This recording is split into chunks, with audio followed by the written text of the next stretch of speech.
Hey YouTube, AZ Build 3433 here once again. As you can see from the pictures that I have in the front of this video, that I'm going to be actually doing muffins, 4 muffins. This would be like almost like a family breakfast kind of thing. Since we're all kind of doing this survival, situation where maybe you're having an emergency or something like that, and you have to make some type of food other than utilizing a stove or an oven or whatever thing you normally would use in your kitchen. So I'm going to be doing 4 muffins. It's going to be 2 blueberry, and I think it's the others are 2 tri-berry muffins in here. This is actually my spaghetti cooker that I don't use it very often, but right now it's going to come in handy in doing this demonstration on here. And you can see also I'm using my larger stove that I showed, I think, in my last video, doing some water heating. So what I'm going to do is I'm going to go in the house and get the batter all set up and come back out here and get the stove going, and then we'll go from there, and I'll be back in just a few seconds, so hold on. Okay, I've got the batter in.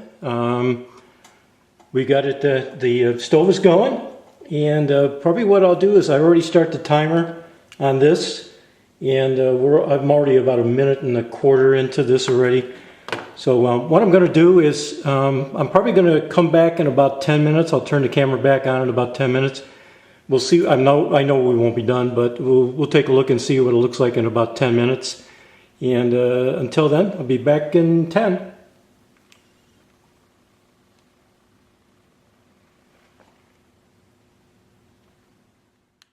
Okay, 10 minutes in, you can start to see that they're starting to rise somewhat.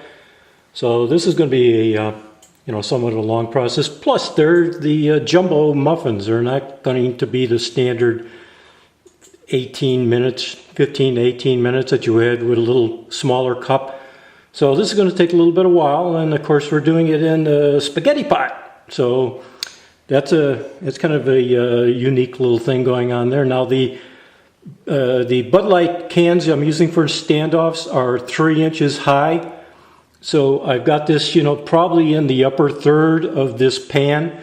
So I didn't want it to be too low, and I'm using a rack my wife uses for cookies once in a while. And so anyway, what I'm going to probably do, now I got to tell you this, that this is really the alcohol stove situation here with cooking like this with an alcohol stove in an emergency situation, to me is something that you have redundancy. In other words, you have this as a backup. I still say, and I've said it in my other videos, I think really the way to go, like I have a charcoal grill out there, and I keep 2 full bags of charcoal at all times, just in case we do have some kind of problem. I have mini canisters for both my smaller stoves and of course my 2-burner Coleman stove. Those are kind of like the ones I would probably use if we really had the situation, and I would fall back on these if the case came to where you needed something like this. So this is fun, and it could be something that some people could use. Here in Arizona, we don't have a large situation where we have, large storms, hurricanes, or those kind of things. So those emergencies, other than possibly having electrical systems go down, we don't have too many of those kinds of emergency, but this is fun, and we'll see where we go. I'm going to probably be back in at the 20-minute mark and see where we're at. Until then, be back at 20 minutes. Okay, we're at the 20-minute mark, and you can see they've risen quite high. In fact, they're kind of butting up into each other, but I don't think that hurts anything. I mean, they'll come apart with no problem. So really what we're at now, we're probably going to see it now, just the rise is about where it's going to be, and now we'll start to see if we can't get it cooked up and get it browned up. So I'm going to do another 5 minutes, and I'll be back at the 25-minute mark, and we'll see where we're at.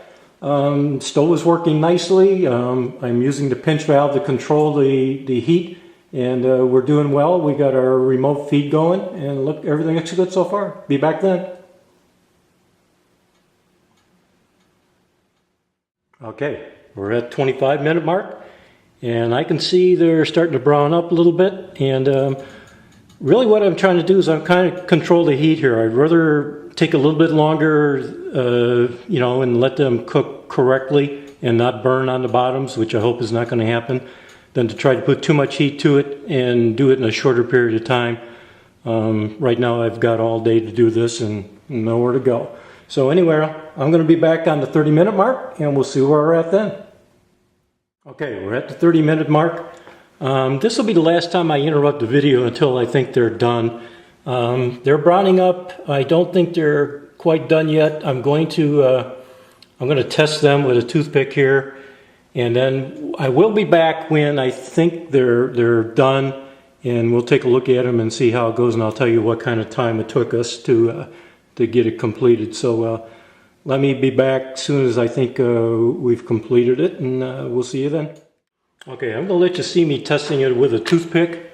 I think they're pretty close. This one here in the back, that's pretty clean. This one here, that's clean. This one's clean. And that one's pretty clean too, but I'm going to let it go just a few more minutes. I'd like to get a little browner on the top. And I'm going to let it go for another 4 minutes, maybe 5 minutes, and we'll see where I'm at. And I'll probably take them in the house, let it cool down a little bit, and then we'll take a look and see how we did. Be back. Okay, I turned the heat off, or actually turned the fuel off at 35 minutes and just let it sit. It took about 3 minutes for it to run out. So what we're going to do is this is the, I think this is the tri-berry one. Oh wow, it's still hot. Ooh. I did grease these, I actually sprayed them. The cups, wow, still hot. Whoa, whoa. Not bad, little bit dark on the bottom, but it's not really burnt. It's just, can you see this? Yeah, you can see that pretty good. Yeah, that's not too bad. That's pretty good. We'll take a look on the inside. Ooh, shoot, that's hot. Yeah, inside's all done. All complete there on the inside too. Nice, very good. So we made 4 of them, and I think that's probably a success, I believe. Everything looks good on the inside here. My pot looks a little bit like it's been burnt up a little bit, but that's the way it goes. Now, I want to show you this also. I found this last weekend at Walmart. As you're walking down the aisle, they have these little bitty wine bottles here. They're plastic. It comes out to about 6.3 ounces. This cap here fits really nicely into a 1-inch PVC pipe. So I bought 2 of these. They're about $1.25 each. You know, it's like a glass of wine. You probably would pay $4 or $5 in a restaurant if you had that wine. So I mean, it was worthwhile to get it so I could make another remote. I'll probably make 2 more remotes out of this, and maybe I'll show them to you when I'm done, if I get them done here pretty quickly. But anyway, I thought this was a pretty good success, pretty good demonstration. I think it worked real well. Other than that, if you have any questions or comments or suggestions, I'd appreciate it.